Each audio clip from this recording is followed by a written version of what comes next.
lesson we'd tackle on a Wednesday and be done with it. Well, the longer I studied and the more I kept writing, the longer it got. So now what we're going to do is we'll do part 1 tonight, and then another night we'll finish it. And I hope you'll be able to find it interesting and the truths profound, and truths that you can take and use in your life. In watering the camels, as we start this lesson tonight, I want you to think about when you're looking for a mate, right? Whether you're a man or a woman and you're looking for a mate, when you're looking for that mate, should you be looking at the character or the curves? All right? Should you be looking at the character or the curves? And some of you are chuckling. Let me explain. Should you be looking for an outer beauty or an inner beauty? Okay? Because a lot of times in our world will tell you to look for the guy that's got all the muscle, and the world will tell you that if you're a guy, you look for the girl who's got the curves, right? The outer beauty, right? But outer beauty can, in time, fade. Therefore, what you got to really focus in on is the character of that person, the inner beauty, right? The inner beauty of that person. Are they a moral person? Are they a godly person? Are they a spiritual person? Are they a kind person? What is the inner beauty of that person? Right? Tonight, what you're going to see in watering the camels is that there is one who is looking for a mate and one who's hoping to find one, and they're not necessarily going to be looking for the curves. They're going to be looking for the character. You say, well, who might that be? Well, at this point in Genesis chapter 24, Abraham is old and well stricken in years, according to the Bible. Sarah has already passed away. She's already been buried. Abraham knows he doesn't have long, right? He knows his time's drawing short. And so he sends a servant, and he makes the servant make a pledge and say, listen, I want you to go back to the homeland. Do not take a wife for my beloved son Isaac, my son of the faith. Do not take a wife from him from among the Canaanites, the heathen, the idolaters, the false worshipers. No. I want you to go back to the homeland and take a wife from among the kinsmen. So that is the pledge that this servant has. Now Abraham is sending him forth to find a mate, a wife, someone that Isaac can share his life with. Well, is he going to be successful? Let's find out. Genesis chapter 24, we're going to start reading with verse 10 tonight, and then we'll tackle all the little nuggets of truth found therein. Notice what it says in verse 10, and the servant took 10 camels of the camels of his master and departed, for all the goods of his master were in his hand. And he arose and went to Mesopotamia unto the city of Nahor, and he made his camels to kneel down without the city by a well of water at the time of the evening, even the time that women go out to draw water. And he said, O Lord God of my master Abraham, I pray thee, send me good speed this day, and show kindness unto my master Abraham. Behold, I stand here by the well of water, and the daughters of the men of the city come out to draw water. And let it come to pass that the damsel to whom I shall say, Let down thy pitcher, I pray thee, that I may drink. And she shall say, Drink, and I'll give thy camels drink also. Let the same be she that thou hast appointed for thy servant Isaac. And thereby shall I know that thou hast showed kindness unto my master. And it came to pass before he had done speaking, that behold, Rebekah came out, who was born to Bethuel, son of Milcah, the wife of Nahor, Abraham's brother, with her pitcher upon her shoulder. And the damsel was very fair to look upon, a virgin, neither had any man known her. And she went down to the well and filled her pitcher and came up.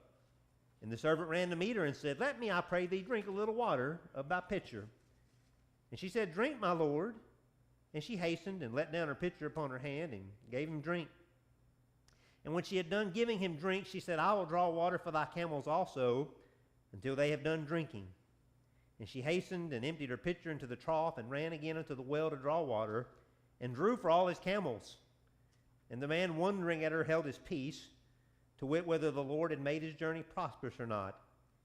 And it came to pass, as the camels had done drinking, that the man took a golden earring of half a shekel weight, and 2 bracelets for her hands of 10 shekels weight of gold.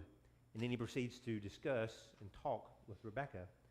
So as you look at that passage, you see a couple of amazing things, but as you're looking at these amazing things and these amazing truths, the key that we're going to hone in on and that we're going to focus in on tonight is verse 19, right? This is your key to the text. You say, why is verse 19 the key to the text and the key to our lesson here tonight? Number one, because of the prayer, right?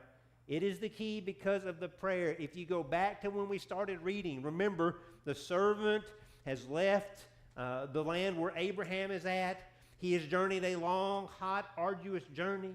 He's finally made it to the homeland. He's finally made it back to where Abraham was from and the kinsmen are at. And as he gets there, notice what it says that he does. The first thing he does is he stops and he prays.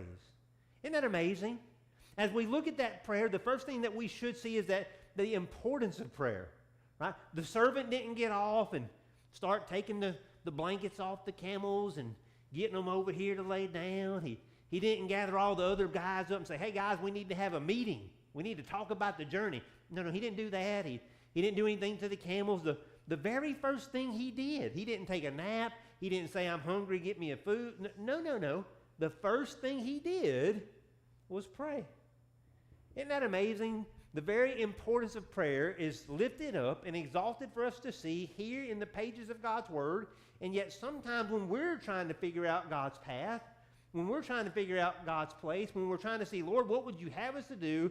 Prayer might be our third thing, maybe our fifth thing. Dare I say it? I hope not. Maybe even our last thing we'll do. And yet the servant's saying, no, it shouldn't be your third, your fifth, or your last. It should be your first. First thing you should do is pray. Beseech the God of heaven. Look to the God of heaven who knows all things and who can answer all things. So we see the importance of prayer. I want you to notice also that as we were reading, right, so y'all were all with me, right? We were reading that. Was the servant's prayer heard by God? Yes, it was heard by God. Praise the Lord. Anybody ever have a time in your life where you're praying and it feels like it's boom, boom, it's bouncing, right? It's hitting the ceiling and bouncing back off. God's not hearing it. It's not getting there. I don't know what's wrong, right? You know, that can often happen because one big thing that the Bible talks about, in Psalm 66:18, it says, if I regard iniquity in my heart, the Lord will not hear me. In other words, you got sin running loose in your life. You got sin you keep hanging around and letting hang around. And then you wonder why your fellowship's broken and God's not hearing your prayers. How about you take care of that sin in your life? Right? You want God to hear your prayers. You want the fellowship to be sweet. You want it to be close. You want Him to be able to answer your prayers. Get rid of the sin you got hanging around and quit letting it hang around. Because what the Bible also says in Proverbs 15:29, and it's a shorty, so let me read it. The Lord is far from the wicked, but He heareth the prayer of the righteous. So those who've gotten themselves right in His eyes and are in fellowship and harmony, boy, He'll hear that prayer. And here the servant is beseeching God. He's looking to God. He puts the importance of prayer first and foremost. God hears the prayer. And oh, by the way, somebody here, you can just shout it out. What are the three ways God will answer prayer? Yes, no, or not now. Okay. Yes, no, not now, or yes, no, or wait, right? Yeah. Yes, no, not now. You may have to wait a bit. Do we like being told we're going to have to wait? No, not a single hand went up. Nobody did, right? We don't like being told to wait. Oh, it goes against our grain. We hate it. What about when God tells us no? Oh, we don't like that either, right? We're tempted to become a little child and throw a hissy fit. Oh, God, if you're not going to answer my prayer, then I'm not going to talk to you no more, right? We're tempted to throw a hissy fit and get all mad at God. But, boy, we sure like it when He does what? We sure like that. Boy, we love it. And did you notice? Go back and look at verse 15. Did you notice what it said? It came to pass before He had done speaking. Meaning He's not even finished praying. He's not even finished praying, and what was God already doing? He was already working things out, right? God works for His people because He says what? All things work together for good. And because He knows this servant is giving him the importance, He knows this servant's beseeching Him, He knows this servant wants what God wants, and so He's answering the prayer even as He's still talking. I love that, right? When we look to God, He can still do the work even while we're beseeching Him. So let's keep this in mind. Verse 19 is the key so far, right? Now, also in this prayer, right? Did anybody catch, I know y'all were all paying attention. Let me see, this is blank paper. There was like the servant said, hey, Lord, kind of like me. I'm not too sharp. I need you to give me a sign. So he's like, Lord, I want you to give me a sign, a big neon arrow pointing. This is the one, right? Did anybody catch what was the neon sign arrow? What was the sign that the servant said, Lord, you do this and I'll know this is the one for Isaac? Okay, not only give me water, but give them to the camels also. So this is the key because of the prayer, right? He looks to the Lord, he beseeches the Lord, and he says, Lord, show me the sign. Show me the sign, Lord. This is also the key because number 2, dun, dun, dun, the camels, after all, the lesson's called what? Watering the camels. Now, I had a super cool video, and I'll get that to you here sometime, and it's about these particular camels. Anybody ever seen a camel up close and in person? Yes. Yeah, man, they're bigger than you think, right? They're bigger than you think. They're not usually nice. I didn't get that close, right? I didn't get that close to them. I saw a lot of them when I was overseas. I didn't ever go try to rope one, ride one, or pet one, right? I want my hand, right? So they can be rough rascals, but they are prominent in the Middle Eastern culture and in that region. Did anybody notice, okay, anybody notice when we were reading it how many camels were in the servant's caravan? 10. All right, so let's, in educational circles, what we are about to do is called cross-curriculum learning. It is where you take a topic and you bring in another subject, and now you're doing cross-curriculum. We're going to do Bible tonight, but we're also going to do some math, right? Who likes math in here? I love it. All right, I got 3 of y'all. The rest of us, we're going to watch y'all. All right, because the rest of us don't like it. Matter of fact, in school, it was my worst subject, man. I just despised it, and everybody would go, wait a minute, doesn't your mama work at the bank? I said, yeah, and I didn't get any of that. So math, So we got 10 camels, right? 10 camels are here. Another thing you need to remember as we're looking at the camels from where Abraham was at to Haran, where they finally go to find this wife for Isaac, is roughly a 450-mile journey, right? So it's roughly a 450-mile journey from start to end. In the Middle Eastern region, what's the temperature normally like? Hot. Oh, it's dry, it's arid, it's hot. Oh man, what a terrible journey. There's no riding on the camel and flip the air conditioner switch. That's not going to happen, you know. That you just don't have it. So it's a long journey and an arduous and hot, and it's 450 miles, and you got these 10 camels. By the way, I looked up how much can a camel, how much can one camel drink when they're really thirsty? And this is, I had a video of a camel drinking water. It's pretty cool looking. I'll get it to you. One camel, if it's been exceptionally hot and they've been worked really hard, one camel can drink up to 53 gallons in just a couple of minutes. And they'll just be, man, they're just getting it, right? They're getting it. So get it now. We got 10 camels. They've just finished a 450-mile journey. Okay, so let me ask you, all right, where's our 3? I saw 3, Stephen and Spence, and, okay, ready? One of y'all, everybody else be quiet. Everybody else be quiet. Let's see them at work here. All right, mathematicians. Well, that's pretty easy. I didn't even get to get it out. So 530 gallons of water are going to be needed to water all these camels. Now, that being said, go back and look at Rebecca. Rebecca shows up, and it says in verse 15 that she shows up with a picture on her shoulder. A pitcher in that day was a bake and clay pot that you could, of course, hold water in. When it was full, it would hold 5 gallons. Now, is that pretty heavy or that's pretty light? I'm with Miss Joe. That's pretty heavy.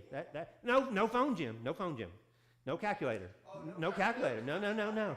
You guys are math savants, and we want the full experience. No. We want the full experience. All right. So no calculators. We want it all from up here, like beautiful mind. All right. Here we go. So you've got 5-gallon pitcher. She's got to get 530 gallons worth of water. How many trips to the well? 106. Oh. All right. 106 trips to the well for the watering of the camels. Now remember, when the servant asked for a sign, he didn't say, Lord, point me to the one that's got blue eyes. That wasn't the sign. Lord, point me to the one that's got beautiful locks of golden hair. That wasn't the sign. It was nothing on the outer, it was on the inner, the character of the girl, Rebecca. Rebecca has now, because the prayer was answered, y'all told me it was answered, Rebecca proceeds to make 106 trips to the well to water all these camels. Now, how does that shine a light and kind of exalt her character? Well, a couple of things. And remember, this is just part one, so this is just part one tonight. Number one, it shows her to be a person of courtesy and hospitality. All right? Does she know this servant before this all starts? No, she doesn't know this guy. Here she is just going about her everyday job, her everyday chore. She's just going out to get the water, and she's taking it back home. It's something she's done 1,000 times. It's just what she does, and all of a sudden, here's this perfect stranger she does not know, who is now beseeching her, Miss, may I please have a drink of water from your pitcher? Now, she could have said, man, I ain't got time for that. I'm supposed to be at the house, and we got to cook dinner, and blah, blah, blah, blah. She could have done all that. But instead, she stops what she's doing, and she says, why, sure. I'd be happy to give you water, and not only will I give you water, I'll also give water to your camels. This is manifesting a courteous hospitality, or a courteous person who is very hospitable, a hospitable disposition. I want to remind you what 1 Peter chapter 4 says. 1 Peter chapter 4, and before I forget, you guys with your math skills, that was impressive. Very, very good. I could not have done that. I'd have been pulling out my phone, my fingers, and my socks. I'd have been counting everything, right? So you guys did good. All right, 1 Peter chapter 4, verse 9. Notice what it says. Use hospitality one to another without grudging. Uh-oh. What's that without grudging mean? Oh, so you're doing it and you're not griping and whining about it, right? You're not complaining about it. You're like, okay, yes, it'd be like us saying, okay, we'll invite somebody to the house, and then we gripe and whine about it the whole time. Man, if we hadn't invited them over, we wouldn't have to do all this cleaning the house. Oh man, if we hadn't invited them over, we could have just eat hamburgers today, but now we got to break out the good silverware. And right? It's without griping, it's without whining, it's without complaining. Did you see anything in our text? We read it, right? 10 through 22. Did you see anything in our text where Rebecca was complaining, moaning, and whining the whole time? Yeah. Why did I agree to this? Why did I agree to this? Man, I wish I'd have never met this guy. She never said a word negatively. So we don't see her griping. We don't see her complaining. We don't see her whining. We just see her being courteous and hospitable. And let me remind you what it says in Hebrews chapter 13 as well. It says there, be not forgetful to entertain strangers, for thereby some have entertained angels unawares. In other words, in being courteous and being hospitable and showing acts of kindness to others, you may end up showing an act of kindness to someone who in turn can bless you in a great and mighty way. I want you to think about this, Rebecca. She is showing an act of kindness and courteous to a servant. Right, to a servant. This is not someone with a giant crown upon their head. This is not someone riding the newest, I started to say the newest Camel model. No, nothing, right? This is just a servant.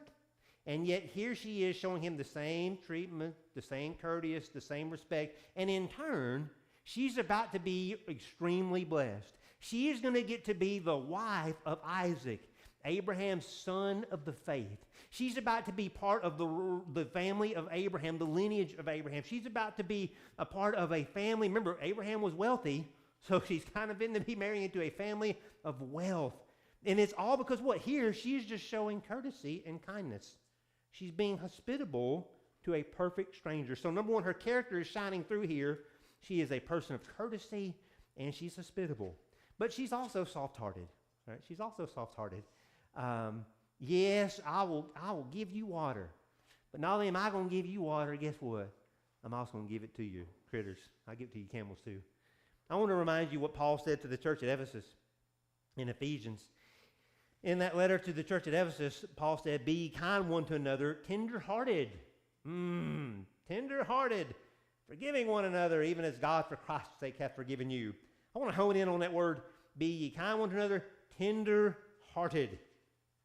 Tender-hearted means that you, well, I'll let you tell me. What does tender-hearted mean? Okay. Gentle, right? Gentle and, say again? Loving. Oh, good. Reassuring, compassionate. Man, you guys are on fire. So, compassionate, reassuring, kind, gentle. This should be the disposition you normally convey to others, right? If you're not careful, right, maybe in your tone, in your word choice, in your action, if you're not careful, you can come across as harsh, hard, calloused, abrasive. And you'll say, well, that's just how I was raised. Well, you need to talk to God and ask him to help you with that. Well, that's part of my work. Military is the word, right? Military or law enforcement. Well, that's part of my work. We got to be hard and calloused and you better get over that, right? Not when you're dealing with people and you're trying to be a light for the Lord. You need to be kind and gentle. It's not a sign of weakness. It's a sign of godliness, right? It's a sign of godliness that you can be a soft-hearted person toward those that God puts in your path. So here she's showing a soft, tender-hearted nature that, hey, I'll help you. You're a stranger. I don't know you, but I know you must be hot. Let me help you. And you know what? I'll help you animals too. Should we be tender-hearted even toward animals? I hear a lot of yeses on that. And they were pretty quick. Yes, we should be. Because you know what it says in the book of Proverbs? In the book of Proverbs, chapter 12, verse 10, it says, a righteous man regardeth the life of his beast. In other words, the animals that are under his care, he regards it. He takes it into consideration. He's not going to be an abusive tyrant towards them. It says this also, though. A righteous man regardeth the life of his beast, but the tender mercies of the wicked are cruel. They're cruel to animals. They don't care if they don't have enough to drink or enough to eat. They beat on them. They throw them here. They throw them there. They hurt them, and they get pleasure out of it, right? That's cruelty. And you got to remember that animals are part of God's creation. Right? I didn't say they had a soul and they're going to be in doggy heaven. I didn't say all that.